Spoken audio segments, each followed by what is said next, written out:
Welcome to another episode of Star Wars Talk. I'm John Berry, and today I'm reviewing Star Wars X-Wing Wedge's Gamble, which is the second book in the X-Wing book series of Legends by Michael A. Stackpole. So, this episode, not episode, sorry, right before I recorded this review, I recorded my review for Star Wars, the premiere of Star Wars Resistance. So if you have not actually already seen that video, please go check it out. I'll make sure to link it in the cards. But back to the book itself. So the book picks up, let's see. Yeah, it picks up right where the previous book left off, and pretty much the main plot of the book is preparing the way for the invasion of Coruscant by the New Republic and the invasion itself. And then of course Imperial Director Yasani Isard, nicknamed Isard by everyone in the book, essentially gives it to them and infects it. In fact, it has the alien population of Coruscant infected with a deadly plague.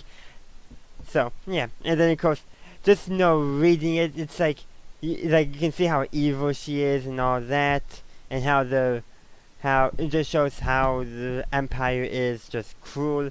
And then of course she tasks Cretan Law, of course it's Cretan Law, but the Imperial agent named Law tasks him to essentially the counterinsurgency against the New Republic, just to cause problems, like how the rebels used to do for the Empire, turning their tactics on them. I see where that's going, but it's like that stuff. And then of course essentially gives up Coruscant. It's like this stuff, because as I said in my review of the first book in this series, I was already aware of a lot of the stuff going on, so I'm picking up on small details that I didn't pick up before. But like when Rogue Squadron decides to basically to boil some water in order to cause a storm to help get the shields taken down, they end up boiling off by accident most of the virus that was developed, so they essentially reduced the effects of it, even though they didn't stop it totally, which is just kind of neat, like something unforeseen like that. But like the New Republic, at least Wedge, probably also some Akbar, they've probably when they got to the surface how easy it was to defeat the Empire, and then the fact that there's this virus spreading. It's like, it's probably safe to say that they realize that the Empire essentially let them have Coruscant, which is, I think, that shows some good stuff. Of course, and then of course at the very end, Cohen Horn is now in the Lucinkia prison, which I already know what it is. I won't spoil it for you if you have not read the entire series already. But it's the same facility that Tycho Chulimp. Oh man, some of these names, like, I know them explicitly, but like when I don't, well, Tycho Chulep, sorry. Why can't I remember how to pronounce his last name? Tycho Chauchu. Like the same facility that Tycho Chauchu went to. And every other known person who's been to that facility ended up becoming an Imperial agent. So the question is, what's going to happen to Horn, and is Tycho actually an Imperial agent, which is like a mystery. I already know a lot of these answers, but I'm picking up on the small stuff. As I said in my review for X-Wing Rogue Squadron, as this one, I'm picking up on the small things. So there's still that one scene I'm just don't know how to explain, where Cohen Horn was pretty sure that he saw Tycho Chauchu meeting with the Imperial agent Law. It's like pretty sure, like I don't even remember how that was explained away in the later books, but I just really gotta figure out the rest at the end, I guess. And that's why it's a series. You got this ongoing mystery that you gotta develop and you gotta solve. And I really can't wait to start reading the next book, which, well, I guess I can spoil the book title for you once I remember what it is myself. Yeah, and I'm trying to find it. I got way too many books in my room. And nope, not those books. Did I even bring it with me into this bag? Yep, there it is on the bottom, of course.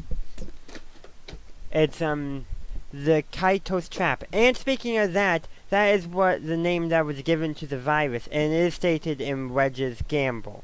So this is kind of a weird review, I know. I'm kind of discussing my thoughts. Not that structured, but yeah, it really does show a lot, and I just kind of liked how the mirror station that Rogue Squadron hijacks through computer codes, essentially, and how the person who's commanding it is the nephew of the of Captain Ida, who Darth Vader killed in Empire Strikes Back. I just a random connection there, and how he wants to prove his loyalty, but his crew's like, nah, we don't want to die. Let's just do nothing. That's essentially what his entire crew on board the mirror station wants to do. But he wants to, let's go down, the blaze of glory, and they told, nah, let's not kill ourselves. It's just kind of a small little fun aside, but it does show some good world building and that stuff. And there's so much stuff in these books, really, to be honest. To cover everything would just take too long, but these are very good books. And actually, if I have to compare them with Star Wars Resistance, which is also about fighter pilots, this is better, but I do enjoy books a lot more. And of course, there's other character development in here too. I'm going all over the place, I apologize, but yeah, there's so much I want to talk about. I really need to go back to writing scripts for my reviews, but because of college, I focus on that, so when I do have time to create a video, I'm just like, okay, here's my topic, let's record. And that's what I'm doing with this one. So that's probably, if you understand why some things are a bit more jumpy around, not as structured as I would prefer. But I did like Headhunters being in there. You know, kind of, and how, and really, this book shows how good the Headhunters are, really. They beat plenty of ties with only 5 of them. That's pretty impressive for an outdated ship. Granted, TIE fighters don't do well in atmosphere, and Headhunters like X-Wings do better in atmosphere than TIEs, so probably an advantage. And a Headhunter is shaped more like a traditional fixed-wing aircraft, so probably has an advantage over the X-Wing in atmosphere as well. But yeah, this series is very good. There's more development of the love triangle between Cohen, oh man, why do I have trouble remembering names? Actually, it's not too much trouble, it's more of, like, they keep on using all these similar names. So the love triangle between Cohen Horn, Irisi Delatri, and also Mirax Tirik. It's like development to that, and we see which way that love triangle is going by the end of this book. And I think it is further developed in the Kaito's Trap, if I remember correctly. But let's not focus too much on the next book, but keep on focusing on Wedge's Gamble.